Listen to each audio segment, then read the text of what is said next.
کہ اس سے روشنی آئے گی. اس مرید نے بھی جواب دیا حضور یہ کھڑکی روشن دان میں نے اس لیے لگایا ہے کہ اس سے ہوا آئے گی, روشنی آئے گی. پیر و مرشد نے اس مرید کی بات کو سننے کے بعد لوگوں, دوستوں اور اللہ پر ایمان رکھنے والوں, الہ کلمت اللہ کا پرچم بلند کرنے والوں, اللہ کی وحدانیت کا اقرار کرنے والوں, اے امت مسلمہ, اے تاجدار کائنات کی امت, اے پیغمبر اسلام کی امت, ذرا توجہ کرنا, اپنے ذہن و قلب کو حاضر رکھنا, اپنی توجہ کو مرکوز کرنا اور سننا کہ اس پیر و مرشد نے, اس شیخ طریقت نے اپنی مرید کی کیا اصلاح فرمائی ہے.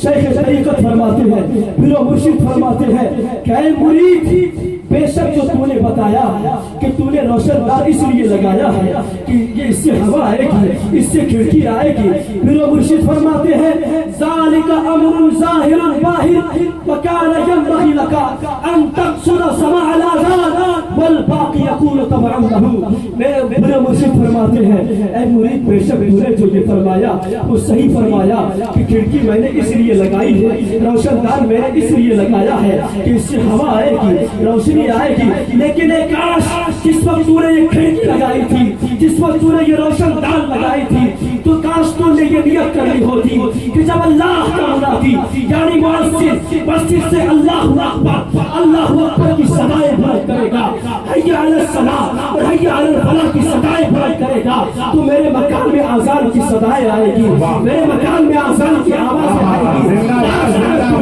یہ نیت کرنی ہوتی. تو جب تک یہ کھڑکی اور یہ روشن دان تیرے گھر میں لگا ہوتا, تیرے گھر میں روشنی بھی آتی, تیرے گھر میں ہوا بھی آتی, اور تیرا یہ کھڑکی لگانا اور تیرا یہ روشن دان لگانا یہ عبادت کا کام بن جاتا, یہ ثواب کا کام بن جاتا, اور زندگی پر تجھے اس کا اجر و ثواب ملتا ہے. زندہ باد, زندہ باد, نعرہ تکبیر, نعرہ رسالت, علماء اہل سنت, جشن غوث الورا کانفرنس, نعرہ تکبیر, زندہ باد, زندہ باد, ماشاء اللہ, ماشاء اللہ. اب ایک آخری گفتگو بطور تبصرے کے میں آپ کے سامنے پیش کرتا ہوں. دوستو, آج امت مسلمہ پہ ایک عجب وقت آ چکا ہے, ایک عجب وقت آ چکا ہے, ایک امتحان کی گھڑی آ چکی ہے. اسلام دشمن طاقتیں اسلام کو منہدم کرنے کے لیے, اسلام کے قصر رفیع کو منہدم کرنے کے لیے, اسلام کو مٹانے کے لیے طرح طرح کی کوششیں کرنی ہے. میں آپ کو بتاؤں, آج ہم اپنے نبی سے محبت کا دعویٰ کرتے ہیں تو ہم پر ظلم و ستم سے پہاڑ گرائے جاتے ہیں, ہمیں ظلم و استحصال کا نشانہ بنایا جاتا ہے. آج ہماری مساجد پر حملے ہیں, ہماری مدارس پر حملے ہیں. دوستوں, میں آپ کو بتاتا چلوں کہ جب میں بنارس کی سرزمین پہ گیا اور میں نے گیان واپی مسجد میں عصر کی نماز پڑھی, جب میں نے اس عالی شان مسجد کی طرف اپنی نگاہ اٹھائی, میں نے اپنی نظریں اٹھائی تو میری آنکھوں سے آنسو نما ہو گئے, میری آنکھوں سے آنسو جاری ہو گئے کہ پروردگار عالم, میں نے آسمان کی طرف نگاہ اٹھائی اور التجا کی یا اللہ کہ جس مقام پر, جس مسجد میں تیری ربوبیت کا اعلان ہوتا ہے, تیری وحدانیت کا اعلان ہوتا ہے, جس مقام پر تیرے حضور سجدے کیے جاتے ہیں, تیرے حضور رکوع کیے جاتے ہیں, آج اسے ہم سے چھیننے کی باتیں ہو رہی ہیں. دوستو, آج ہماری مساجد پر حملہ ہے, ہمارے مدارس پر حملے ہیں, ہمارے گیٹ اپ پر حملے ہیں, ہمارے یونیفارم پر حملے ہیں, ہماری داڑھی پر حملے ہیں, ہمارے لباس پر حملے ہیں.